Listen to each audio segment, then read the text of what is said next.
und sonnige Grüße aus Venedig. Unser zweiter Tag in Venedig geht los. Patrick recherchiert schon schön unsere Route, wo wir langlaufen. Und ich habe hier gerade über uns einen Feigenbaum entdeckt. Ich habe hier schon eine gefunden. Die war auch ziemlich weich. Ich suche mal, ob ich da dran komme. Lecker, lecker. Hier gibt es sogar ganz romantische Schiffchen für ganz vertraute Zweisamkeit. Die unbeschreibliche Vielfalt an Kirchen und Plätzen prägt das Stadtbild Venedigs.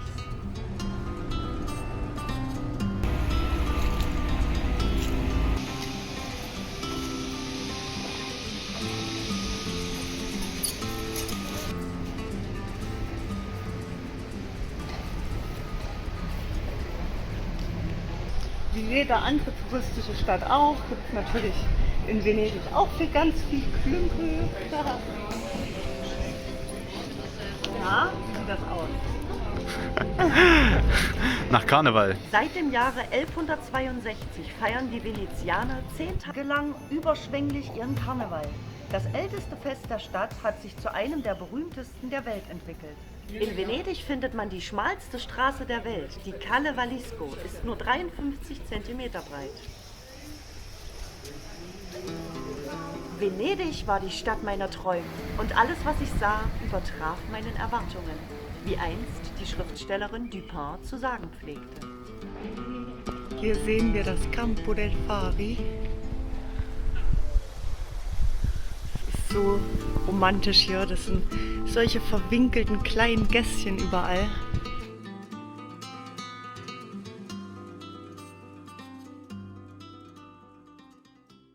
Mal eine kleine Abwechslung zum Wasser, ein paar Blümchen. Wir haben gerade einen Park entdeckt, um mal ein bisschen aus der Sonne rauszukommen. Die drückt nämlich ganz schön, die Sonne, ne? Ja. Wir haben jetzt beschlossen, unser Mittagspäuschen hier im Park zu machen und genießen nebenbei noch das Zirpen der Zikaden.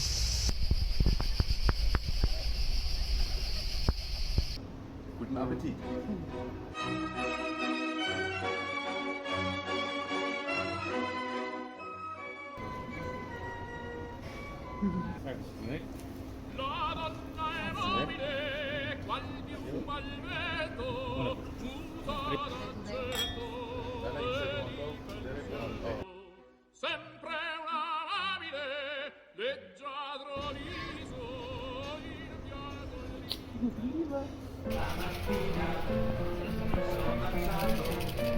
Ab und an gibt es auch mal ganz schön lustige Läden hier zu entdecken. Am besten gefällt mir hier Rotkäppchen und der böse Wolf.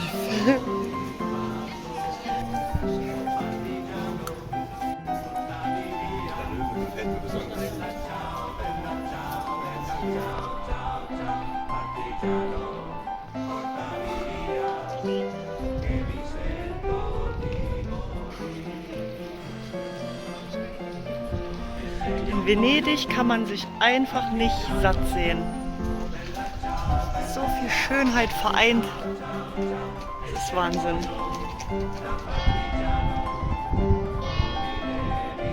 Venedig ist im Wasser zu Hause. Inmitten einer Lagune wurde die Stadt auf 118 Inseln erbaut.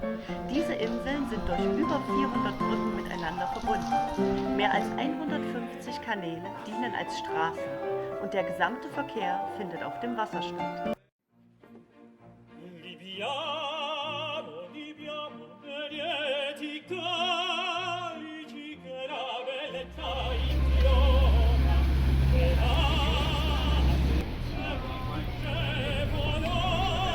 Wassernachschub. Wenn man in Venedig ist, darf natürlich auch die Pest nicht fehlen. Zum Glück hier aber nur als Maskenattraktion. Hier findet man auch Obsthändler auf dem Boot.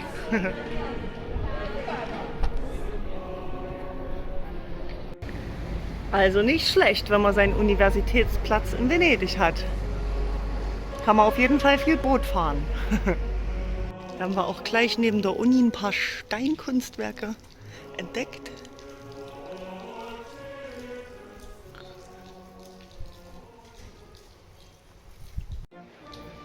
Da Vinci darf natürlich in Venedig auch nicht fehlen. Hier sieht man auch mal einen größeren Kanal.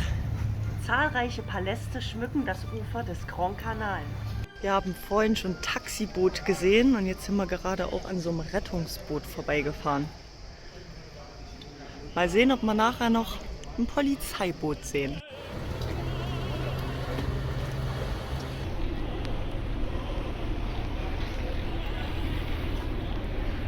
Venedig hat seinen ganz besonderen, einzigartigen Flair. Und hier läuft einiges ein bisschen anders, als wir das sonst kennen. Wie zum Beispiel hier gerade hin. Das ist nämlich die Metrostation. Und daneben parkt gerade das Boot und fährt dann weiter. Richtig cool auf jeden Fall.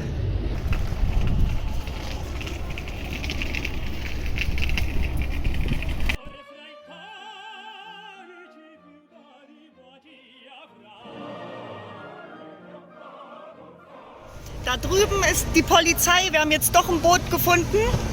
Also gibt es Taxi, Rettungsdienst und Polizei auch auf dem Wasser.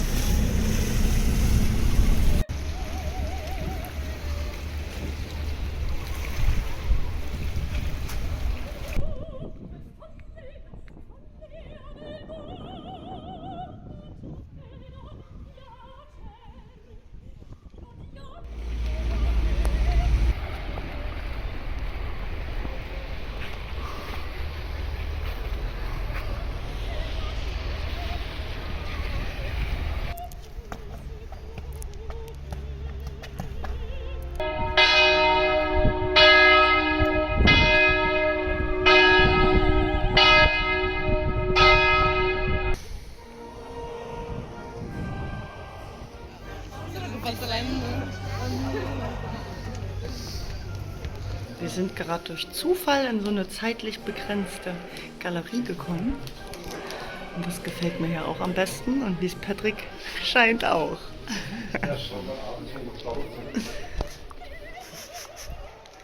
Oh.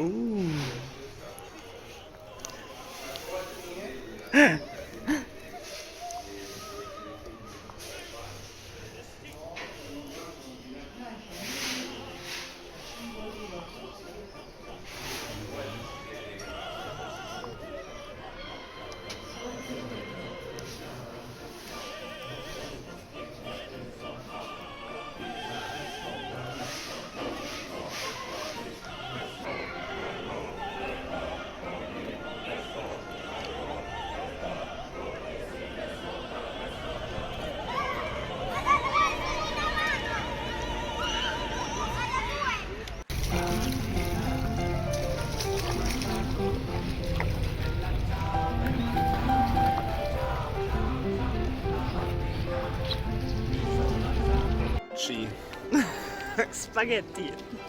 Penne. Rossini. Tagliatelle. Spirelli.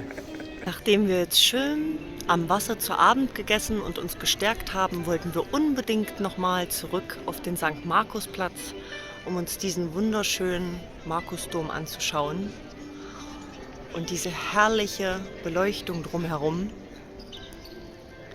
Im Hintergrund spielt jemand auf dem Klavier. Das passt einfach. Das ist ein perfekter Abschluss für diesen wunderschönen, gelungenen Tag.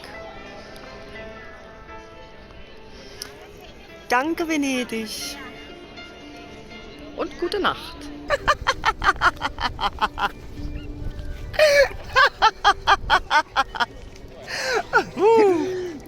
Einen wunderschönen guten Morgen und guten Appetit.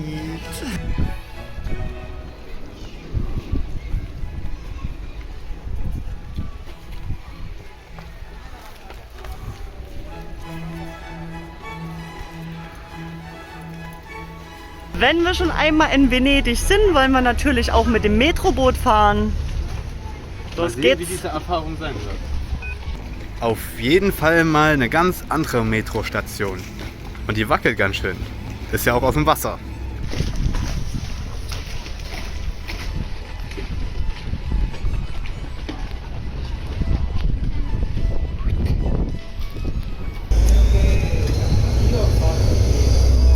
Es geht schon los.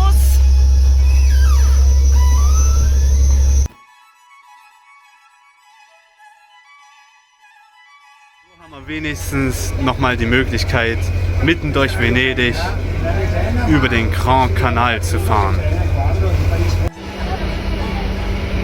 Wow, herrlich, schau mal, wo wir hier nochmal vorbeikommen.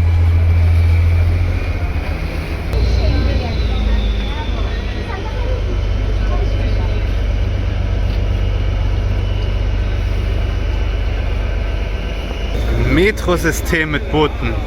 Herrlich. Schau mal die Bemalung an den Wänden. Wunderschön. Verhext. Ja, Pauline. Danke. Gondoliere brauchen eine Lizenz, die sie als professionelles Gondolieren aufweist. Früher war es lediglich ein Familienberuf, der von einer Generation an die nächste weitergegeben wurde. So, ich möchte noch mal einen letzten kurzen und wunderschönen Blick durch Venedigs Kanäle erhaschen. Es ist einfach herrlich. Ich kann mich nicht satt sehen in dieser wunderschönen Stadt. Und Patrick, was ist unser Resümee von 3 Tagen Venedig? Sehr gut. Und dazu müssen wir sagen, dass wir richtig Glück hatten, dass wir während dieser Zeit jetzt hier waren, während dieser Corona-Zeit, denn die Stadt war leer oder ist noch leer, sodass wir noch mehr romantische Zeit für uns beide verbringen konnten. Jetzt geht's weiter nach San Marino, eventuell mit dem Zwischenhalt am Mittelmeer. Arrivederci! Beim nächsten Mal geht unsere Reise weiter ans Mittelmeer und von dort aus in die älteste Republik der Welt, San Marino, ein bergiger Kleinstaat im Norden Mittelitaliens. Das war's auch schon wieder für heute. Um unsere neuesten Videos nicht zu verpassen, klickt auf Abonnieren. Tschüss, bis zum nächsten Mal.